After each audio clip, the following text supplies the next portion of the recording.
welcome back. Yeah. Wow, don't you change? You're wearing the same thing you were wearing on the last episode. What's going on? Oh my gosh. Shoot me now.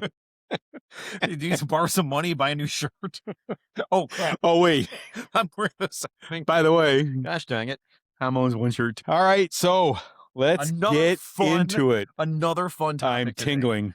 It's just we're just Giddy gonna with laugh so hard. anticipation. Yeah, this is a fun one. I'm worried my stomach is going to hurt by the time we're done. Yeah, with all I think laughing. Kevin Hart is going to borrow some of our material on the war on Iran. Yes. Oh, I'm sorry. The entanglement Military in action. Iran. Military action. Incursion. Yeah, well, we can't call it a war because you need Congress for that. Right. So if you don't call it a war, the War Powers Act, giving him full legal authority to engage our troops in our nation's best interest during times of conflict. well, there you go. So, all perfectly legal. Well, Well, every president has used it again. I guess we'll find out. Precedent, Oh yeah, that's right. Everybody has used it, so we're good.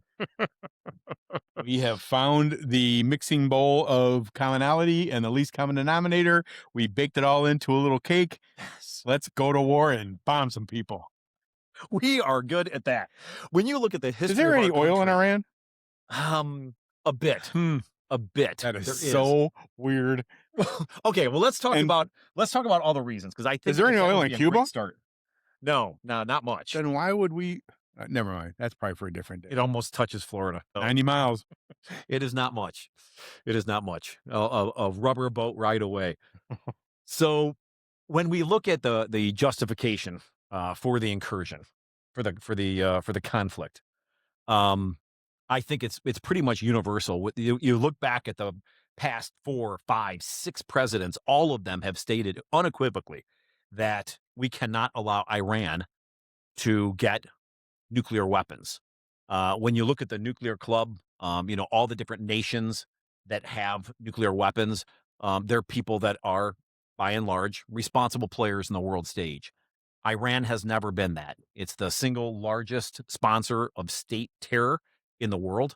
Hezbollah to the Houthis to all these different organizations that it completely funds, and they are a bad actor on the world stage. And they've killed a lot of innocent people. They tried recently to kill Americans in the United States, including the president of the United States. They've done that twice. That's a government of a sovereign country that's trying to literally murder, another country's citizens, including the leadership. We're going to get there, because I know where you're going with it. And Wait a minute. it's different when we do it. Did they get permission from there? They don't. Yeah, they don't have to get permission there. But they're trying. They have nuclear aspirations, which the second they get that, they're going to throw that at Israel like a hot rock. They're not going to be able to hold on to it. That's going to be a dime burning in their pockets to use that nuclear weapon and use it on Israel, because that's their sworn goal is to remove Israel from the planet. So you look at all these different things that come together, and I can understand why we had to do what we do. They're an unstabling. I don't even know if that's a word. Destabilizing? Destabilizing. That's a much better word. Thank you. A destabilizing, player or factor in that region, which is already a very contentious area in the world. And so when you look at the threats all the way back to Bible times, I mean, Scripture talks about unrest and that region being at war with its own brother. Absolutely. Persia, all of it. So there's a lot of reasons why I think the United States has a strong case to go through and do what they do. When you look at what it could do, the positives that it could bring, you have half the population that are in a state of where they're not even citizens. The women of that country cannot be educated. They can have their eyes gouged out if they read. They can't drive. They can't go to school. All these different things. They're second-class citizens. I think they can still be stoned to death if they had an affair. They can be mutilated if they have sex with their boyfriend, and all these different things that go on there that subjugate women. And that's just what one of the many things going on in that country. And then when you look back and see what that country was back before the Shah, um, was taken out of power, and the Ayatollah and his group came in and took over. Uh, this was a country of well-educated, intelligent people that you look at those pictures and it looks like the U.S. In the 1970s as opposed to what it has now become. And so I think that this is a different scenario than what you'd see in Afghanistan. I think that the Iranian people want democracy. They want to be able to run their own government. They want a moderate Western government. They want opportunities for their children. They want opportunities for their girls. And I think the United States is in a position to help bring that about. And so, in my opinion, I think it's a justified conflict.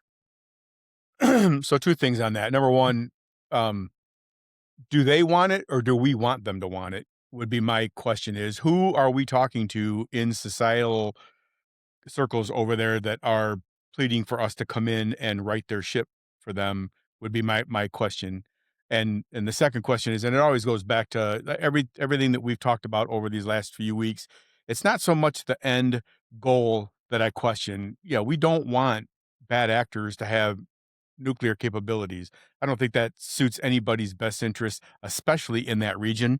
But if you extrapolate that out, it could also be in our region if they get long range capabilities and they can reach American soil with those. So obviously that you need to pay attention to that. And China, they're good allies with them. I worry about the rockets and the missile technology that China is giving them or has promised them.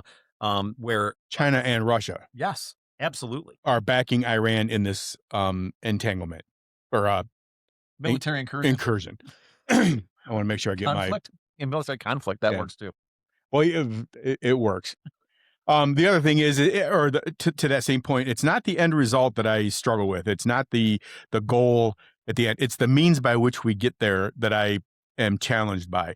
And I think there needs to be humanity in the solution in that equation. Somewhere in there, there has to be empathy for the people that we're affecting over there, the collateral, and I hate the word collateral damage because well, those people aren't collateral to anybody other than the guy that hit the switch that dropped the weapon or the person that shot the howitzer or whoever.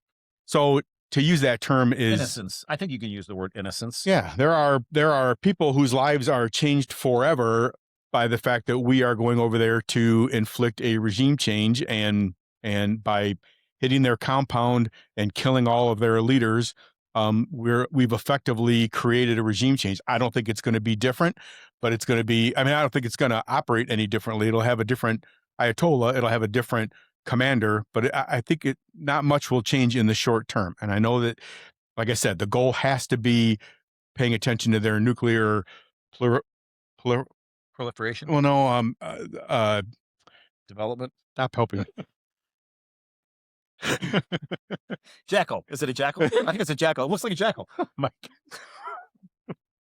So anyway, the ends don't justify the means is my argument. I think that we were actively negotiating an opportunity there through Trump's peace initiative. I think there was an opportunity there to we'll know. Well, we're never going to know if there was any movement there, but we were openly discussing with them other options.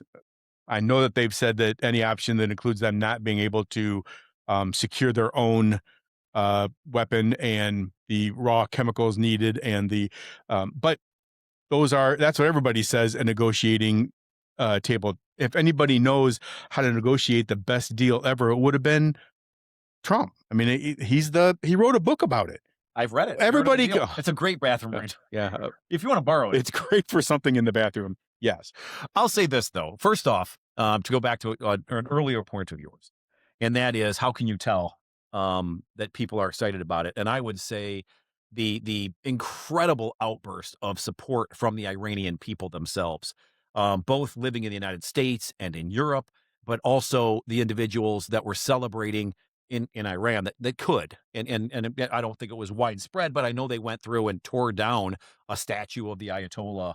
Um, these people had been rioting, you know, these huge riots against that regime, leading up to what happened there, and they murdered over 30,000 of their own citizens because they were protesting what was going on with that regime.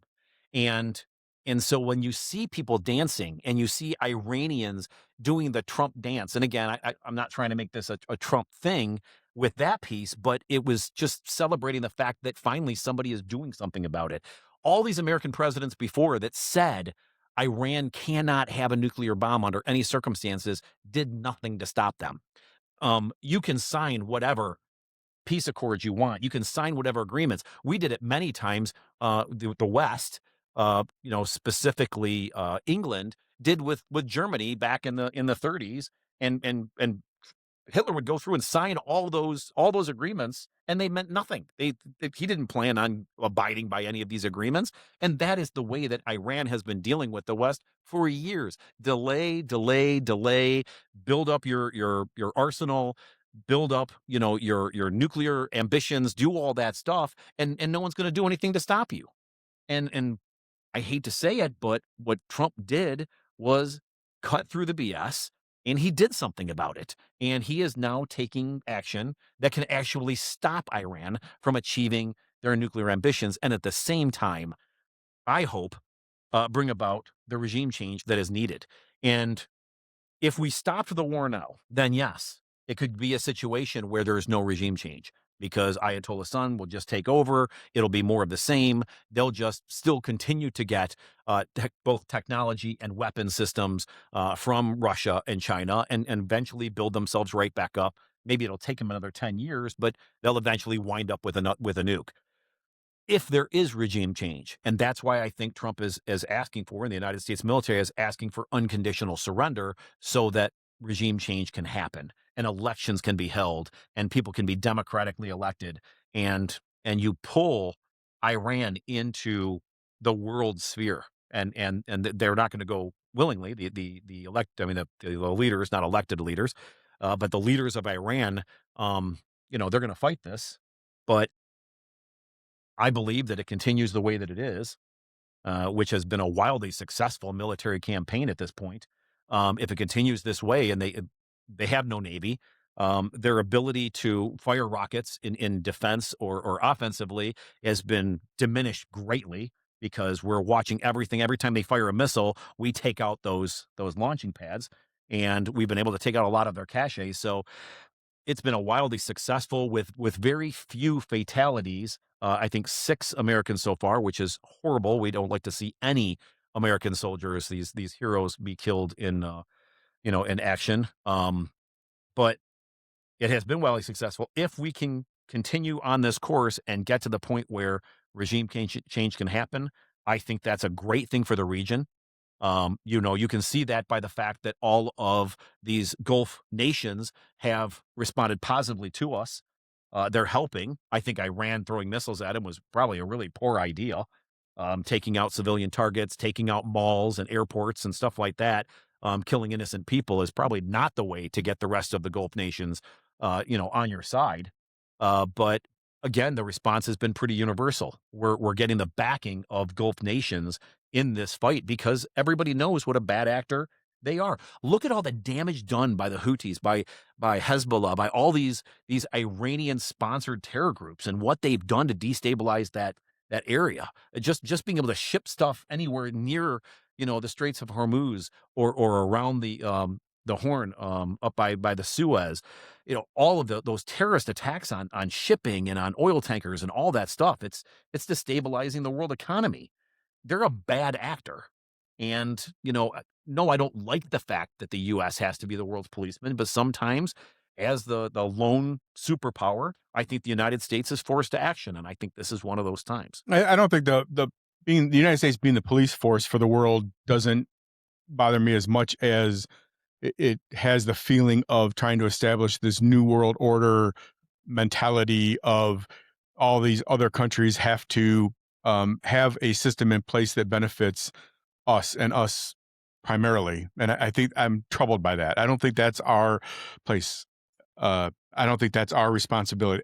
And I do think that the United States being this power, this economic and military uh, presence, there are responsibilities that come along with that. But I don't think it's to go along and pick out the countries that have resources that we need and decide that they are unstable and replace their leadership. It has, and I'm not saying that's what we're doing, but it has that feel. If you look at we're not playing a game of Risk here where the most red pieces belong to us and we win the game. It's much more uh, granular than that. It affects life in every other country, and then at some point, where does the world turn around and look to us and say, "Well, you started this," and my life isn't any better because of it.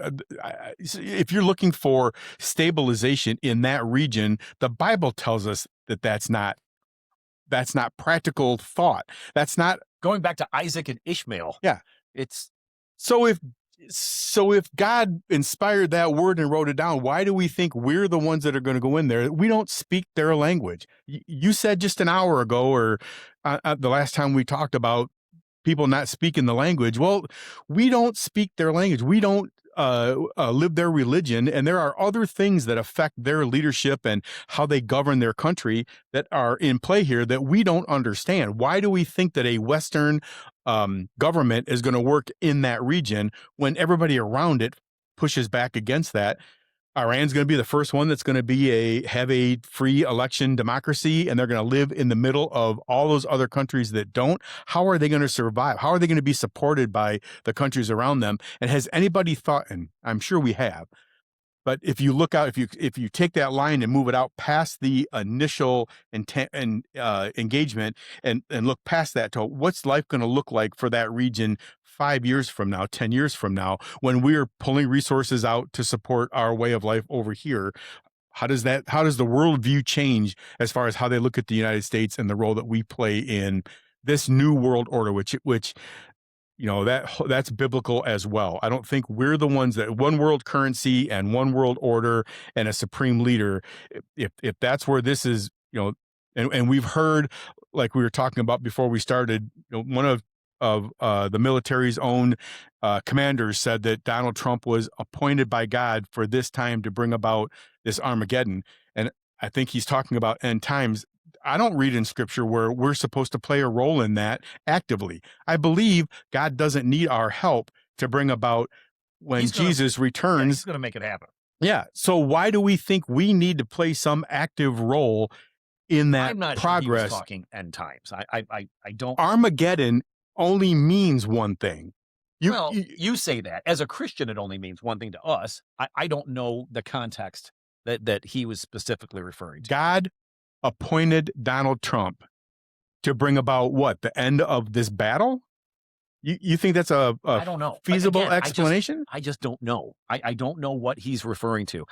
But let's say this. I don't know what his intent was. My fear is that as Christians and the church as a whole is supporting this idea that we're helping God usher in these last days and these end times to bring about Jesus's second coming. I don't know that that's what we're supposed to be doing. I would agree with that. Fearful that okay, all right. Well, I've read Revelations, I've read Daniel, I've read a lot of end time prophecies and stuff like that. I've not read anything where, the orange man will come and help us usher this in. I've not read anything like that. I'll say this. As I look at it pragmatically, the United States has been, since World War II, we have been a force of good in the world. When you look at the number of people that were taken out of poverty because of our open market policies, the U.S. Navy protecting all of the worldwide shipping, all the things we have done to try to bring about a stable economic, playing field for everybody to flourish in. And if you just look at what China's been able to accomplish under American protection and with the benefit of the American marketplace for them to play in, and all the advantages they had in having trade with us and us just letting them freely come in, thinking that if we gave people access to our economy, and we would protected their shipping so no one could just come and take their goods or anything like that, that they would come in line, that they would wind up being, a player that Partners. was part of the system. Yes. I think the ultimate goal would be partners, but at least be, good players in the game. Even whether they agreed with us or not. Like, not actively work against that same order that was created to help them flourish. But it took a billion people out of poverty. And worldwide, it has taken billions of people out of poverty and given them a much better life. I think when you look at what the Iranian people want, and this is what they're saying, if you watch them online, if you watch the celebrations, if you watch individuals of Iranian descent talk about what is going on over there, they want peace. They want their own government. They want to be part of this community of nations where they can flourish. And to say that we're just taking that energy out, so no one's going to pay them for their raw material, no one's going to give them money for oil. And if it went to the people, that would be so much better than state sponsoring terror attacks. I mean, if that money was used to build roads and schools and to help the citizens of that country flourish with the untold natural resources of Iran, the education level, everything that country possesses, that should absolutely be a rock solid economy. They should be a first world economy, and they're not, because they were run by people that kept it backwards because it's easier to subjugate people that way. And that's what they have done. They've subjugated those people. So there is this flourish, and you can see it in the protests. You can see it in the celebrations going on right now. I really believe that this is an opportunity for Iran to seize control of their own country, their own government, and to have free and fair elections. And that is my hope. And maybe I'm being overly optimistic about the possibilities of this, but I really believe this is a huge opportunity that the United States military has created. Well, I mean, absolutely. I agree 100%. I want it to remain an opportunity and not justification. It needs to be forward thinking and a plan to help them move forward after the conflict is over, and not used as justification to do what we're doing because they have something that we need. You don't want, those aren't parallel paths. You're not on the same path if you're marrying yourself to both of those outcomes, I Yeah. guess, for lack of a better word. So let's talk about the oil. So right now, when you look at where China was getting, and Russia. Well, there it has to be parallel because Yeah, we have to I look at the agree. oil and we have to look at the money because those aren't the same. They're in fact, I would say they're inversely proportional. The more oil that money goes somewhere might not be that cause and effect might not be the same. So just let's talk about the oil first, and then financially what that means as far as who is profiting from moving oil. Yeah, absolutely. So a lot of the cheap oil that China was getting was coming from Venezuela, and it was coming from Iran, where they could pay well below, or at least below, market prices, because of the sanctions that were against both of those countries. And they still found ways around the sanctions to get really cheap oil from those two, which helped those two nations. And so they created their own little axis to subjugate any type of sanctions against rogue regimes that went against what the world believed, the World Trade Organization, the United States, and our allies. Um, but sanctions were placed on them, so they found a way around it, and it was really a strong benefit to China. And you look at the world stage, China's obviously really working against the U.S. and our best interests.